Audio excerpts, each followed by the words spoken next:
बहुत स्वागत है। बड़ी खबर, मध्य प्रदेश मुख्यमंत्री मोहन यादव ने कैबिनेट बैठक में कई महत्वपूर्ण फैसलों पर अपनी मंजूरी दी है। मोहन कैबिनेट के अहम फैसले, नए साल से पहले बड़ा ऐलान किया गया है। सरकारी नौकरियों के पदों को लेकर और उनके नामों को लेकर बड़े बदलाव यहां पर देखने को मिलेंगे।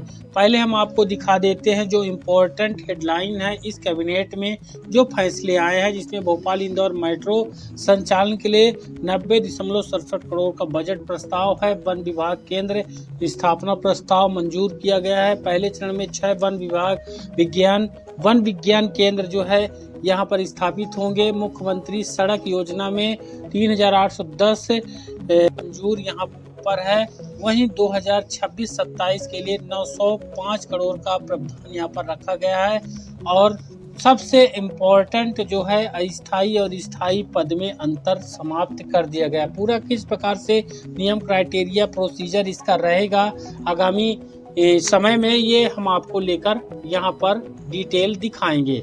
एमपी सरकार का बड़ा फैसला है। सरकारी पदों में 10 में से 5 श्रेणियों को खत्म किया गया है। इस जरूरी कैटेगरी में काम करेंगे कर्मचारी। तो यहाँ पर देख सकते हैं मध्य प्रदेश राज्य सरकार ने सरकारी विभागों में कार्यरत कर्मचारियों के पदों के वर्गीकरण में एक बड़ा बदलाव किया है। सरकारी कर्मचारियों के पदों की 10 कैटेगरियां थीं, जिसमें 5 जरूरी श्रेणियों को यथावत रख लिया गया है और जो बाकी बचे 5 कैटेगरी पदों को खत्म कर दिया गया है। तो यहाँ पर एक आप यह भी समझेंगे वीडियो में कि जो ये पद हैं, क्या आगामी समय में इन पदों को परमानेंटली जो है तो समाप्त कर दिया जाएगा और इन पदों पर भर्तियां ही नहीं होगी, जिनको अभी लेटेस्ट जो इन्होंने 5 पदों को खत्म किया है। तो इसके बारे में हम यहाँ पर आपको बताएंगे कि मध्य प्रदेश राज्य सरकार ने सरकारी विभागों में कार्यरत कर्मचारियों के पदों के वर्गीकरण में एक बड़ा बदलाव किया है। मध्य प्रदेश की सरकार ने उन श्रेणियां, कैटेगरी को खत्म कर दिया है जिसकी सरकारी विभागों में अब जरूरत महसूस नहीं हो रही थी। सरकारी कर्मचारियों के पदों की 10 कैटेगरी हैं, जिसमें से 5 जरूरी श्रेणियों को यथावत रखा गया है और अन्य 5 कैटेगरी को खत्म कर दिया गया है।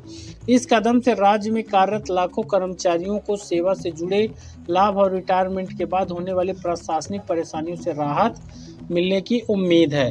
अब 5 जरूरी कैटेगरी यथावत जिनको रखा गया, जिसमें से राज्य शासन द्वारा जारी निर्देशों के अनुसार सरकारी विभागों में अब 5 प्रमुख कैटेगरी के पद यथावत रहेंगे, जिनमें पहला कैडर इन्होंने नियमित रूप से लिया है, यानी कि जो कर्मचारी नियमित हैं, नियमित रूप से उनको रेगुलर नियमित कहा जाएगा, इस श्रेणी में आएंगे। फिर इसके बाद संविदा यानी कंट्रेक्चुअल पर जो नियुक्त किए गए हैं, जो काम कर रहे हैं, वो आएंगे। फिर इसके बाद आउटसोर्स यानी जो ठेके पर टेंडर होता है उसमें फिर आउटसोर्स के माध्यम से यानी ठेका ले लिया किसी ने और अपने जो है जो भर्ती करके रखा है उन्होंने, तो अपने कर्मचारियों को उपलब्ध करा दिया संबंधित विभाग। 3 कैटेगरी हो गई। इन कैटेगरियों को शामिल किया गया। बाकी की भी कैटेगरी जो 2 है उसको दिखाएंगे।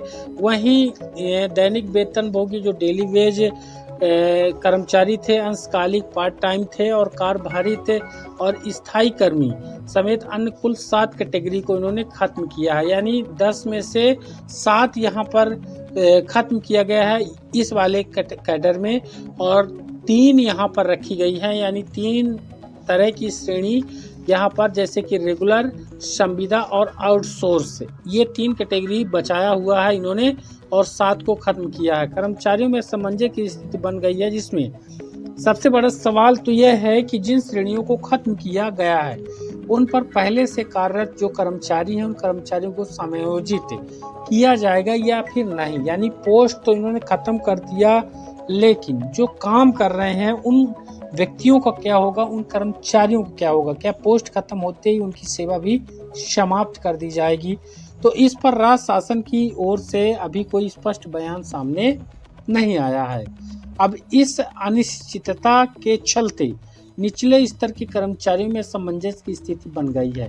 वे सरकार के स्पष्टीकरण का इंतजार कर रहे हैं कि सरकार की तरफ से क्या कुछ जो यहाँ पर निकल के अपडेट आता है उसके अनुसार वो कार्रवाई करेंगे। वहीं जो संभावित खत्म की गई श्रेणियां, उनको जान लीजिए। मुख्य प्रभाव और स्थितियां क्या पड़ेगा। जैसे कार भारित स्थापना जो है, बल्क चार्जेट जो है, इन पदों को संक्षेपतर एक्स कैडर घोषित कर दिया गया है। साथ ही दूसरा कैटेगरी है आकस्मिक स्थापना, इन पदों को भी संक्षेपतर घोषित किया गया है।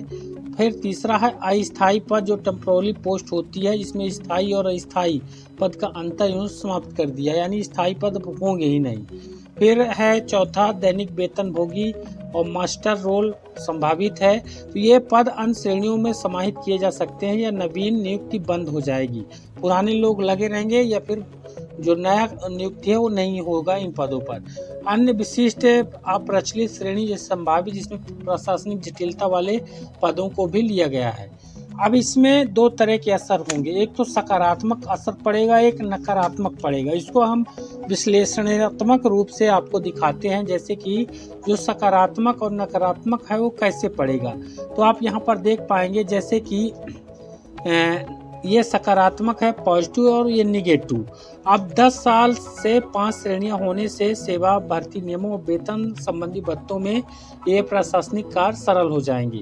लेकिन नकारात्मक में आप देख पाएंगे जिसमें नीचे के पद के जो कर्मचारी हो असमंजस में पड़ गए हैं कि ये खत्म होने के बाद जो है इन पदों को पर कार्यरत जो कर्मचारी हैं उनका समायोजन कैसे होगा। अब यहाँ पर देखिए समायोजन कैसे होगा, लेकिन दूसरी ओर जो सकारात्मक पक्ष है इसमें रिटायरमेंट के बाद जैसे पेंशन ग्रेजुएटी वगैरह प्राप्त करने में परेशानी जो होती थी वो कम हो जाएगी। हालांकि जब तक संबंधित कर्मचारी या बाबू लोग नहीं चाहते हैं तो कर्मचारियों को कम होता नहीं है, चाहे कोई भी फैसला ऊपर के स्तर से लिया जाए, लेकिन फिर भी पहले से कम कठिनाई होगी। अब लेकिन नवीन नियुक्ति पर रोक यहाँ पर लगेगी, जिससे जो नए कैंडिडेट है जिन्होंने पढ़ाई करके रखा हुआ है, तैयारी कर रहे हैं, उनका क्या होगा। नवीन नियुक्ति पर रोक यहाँ पर कार्यभारित और आकस्मिक रूप से जो काम कर रहे हैं उन्हीं को प्रमोट वगैरह किया जाएगा। इसमें राहत क्या है, इसमें रिटायरमेंट के बाद जो पेंशन ग्रेजुएटी वाले लाभ वो तो मिलेंगे, लेकिन जो निगेटिव पॉइंट है उसमें नई भर्तियां जो है नहीं हो पाएंगी, ये आप समझ लीजिए। और सरकार इसी तरह के बीच के रास्ते हमेशा तलाशती रहती है।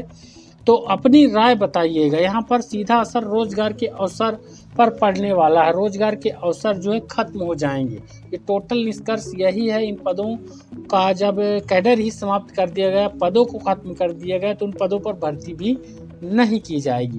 यानी सरकार अब जो आउटसोर्स और संविदा है ये वाला कैडर ज़्यादा अपनाएगी, और रेगुलर तो पहले से जो हैं तो हैं, लेकिन संविदा और आउटसोर्स में ही सरकार अब संबंधित मध्य प्रदेश के लगभग तमाम विभागों को चलाएगी। सरकार को भी पता है कि आउटसोर्स संविदा में हमको कम जो वेतन है, सैलरी है, मजदूरी है वो देनी पड़ेगी, आधे से भी अधिक अंतर आता है, तो सरकार को भी उसमें फ़ायदा है।